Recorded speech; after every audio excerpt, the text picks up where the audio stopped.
No matter your political bent, there's a lot of anxiety out there in the world right now. We were talking as a newsroom about how to balance that with some hope, some good vibes.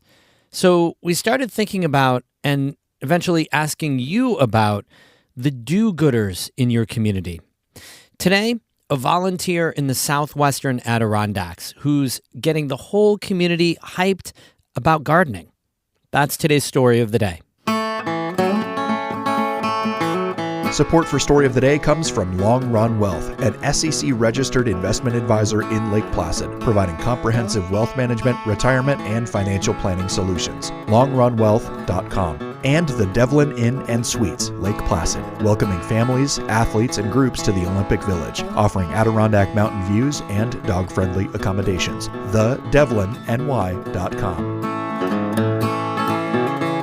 Hey, I'm David Sommerstein. It's Wednesday, August 13th. First up, the Trump administration is suing New York over a law that protects undocumented immigrants from being arrested at state courthouses. But a bipartisan group of state prosecutors say the law is essential to investigate criminal cases. Jung-Yoon Han reports for the New York Public News Network. The state law, called the Protect Our Courts Act, stops law enforcement agencies like ICE from detaining undocumented immigrants who show up for scheduled court proceedings. That law is facing a federal lawsuit from the Trump administration, which says the courthouse protection is hampering their detention efforts. But in a legal brief filed Tuesday, state prosecutors say without the Protect Our Courts Act, victims and witnesses who are undocumented may not feel comfortable coming forward to testify in court. Wayne County District Attorney Christine Callanan, a Republican, was one of 20 state prosecutors to sign the amicus brief. The biggest goal of any DA's office, regardless of red or blue, is to keep the community safe, be a voice for victims, and to hold defendants accountable. Prosecutors say that can be more difficult when immigration agents are waiting in the courthouse, especially in a county like Wayne. That part of Western New York relies heavily on a migrant workforce to support its apple orchards, dairy farms, and other agriculture. Callanan says the law provides some assurance that doesn't necessarily jeopardize them or their families and can hold defendants accountable for what they've done. Other state prosecutors who signed onto the legal brief represent places such as Onondaga County, Albany County, Brooklyn, and Manhattan. In Syracuse, I'm Jung-Yoon Han for the New York Public News Network. A burn ban is in effect throughout Akwesasne.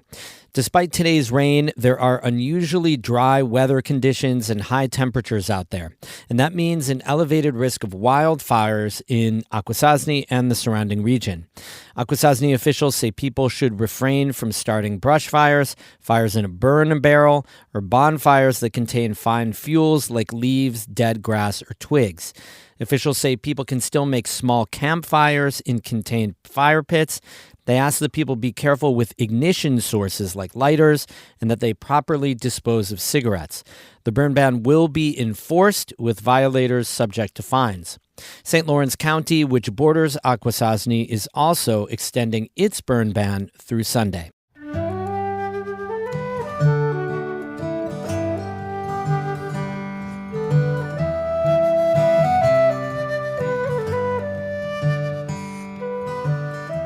Over just the past few years, a thriving community garden has popped up in the small Adirondack community of Inlet, near Old Forge. Inlet only has a year-round population of 330 people. A passionate volunteer gardener has spearheaded the effort to turn a former elementary school field into a hub of community, family, and fresh food. For NCPR's ongoing volunteerism series, Amy Feiereisel visited the garden in full summer bloom. Inlet's old school building has white clapboards and a red roof, and it sits right on Route 28, close to the downtown drag.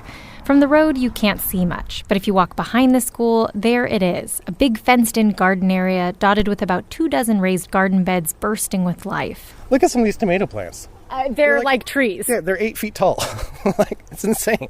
That's Stephen Cole. He's a board member of the Inlet Area Community Task Force, and this community garden is kind of his baby.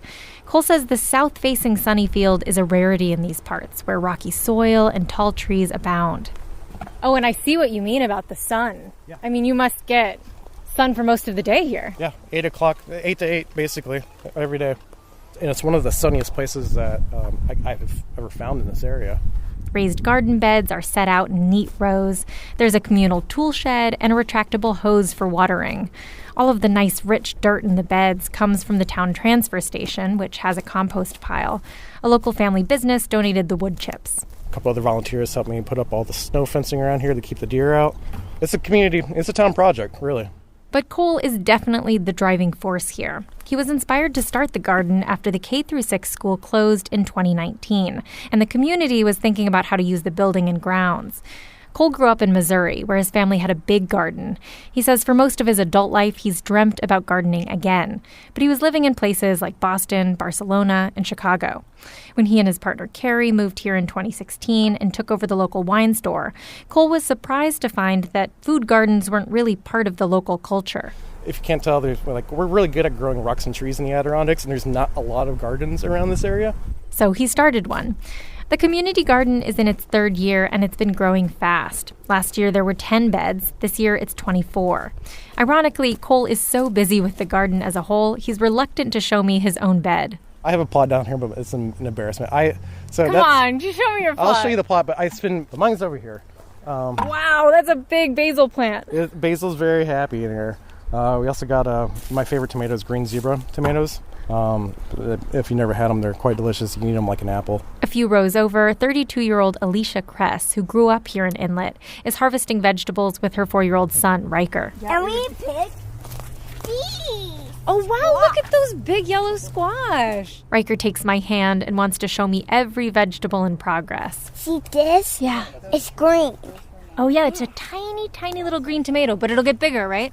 Yeah, you got this one. That's a bigger one. See another squash there? Yeah, like little baby squash? Yeah. This is the Kress's first year with a community garden bed. Alicia says with the mountains and trees, they don't get much sunlight at home. It's been really fun watching the kids be excited about it. I have 3 children, and 2 of them love coming and checking on them and then eating vegetables. The children are going to eat their vegetables now because they'll come down and they'll eat peas the whole time we're here. Whereas at home, I don't know if they'd eat a pea if I pulled it out of a pan. She says it feels like they're basically eating for free. A bed is $25 for the season. And they grew all these plants from seed kits that Stephen Cole put together this spring. The whole program was basically, if anybody wanted to be a part of it, I will give you any seeds you want. I'll give you the dirt, give you the trays. You take them home with you and grow them. And you are really committed to getting people to grow food. Yeah, it's easy. It just takes time. This abandoned school is becoming a real food hub. A farm from Boonville, the Banks Farm, has set up a weekly farm stand in the school parking lot. Inside the school, Cole and other volunteers are playing around with hydroponic towers, with the goal of making them available to families each winter to grow fresh herbs and lettuces and even strawberries. Here in the garden, Cole is planning to add more garden beds and will start fundraising soon for an 8-foot-tall deer fence.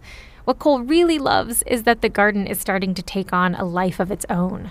We have an amazing group of gardeners this year. It's just by themselves. They started an email chain, a phone chain. If somebody was out of town, somebody else would step in and water their garden. And that must have been so fun to watch. I was so happy. It was just like a proud parent. Like most of the super volunteers I've met, Cole shies away from praise and can't really say what motivates him.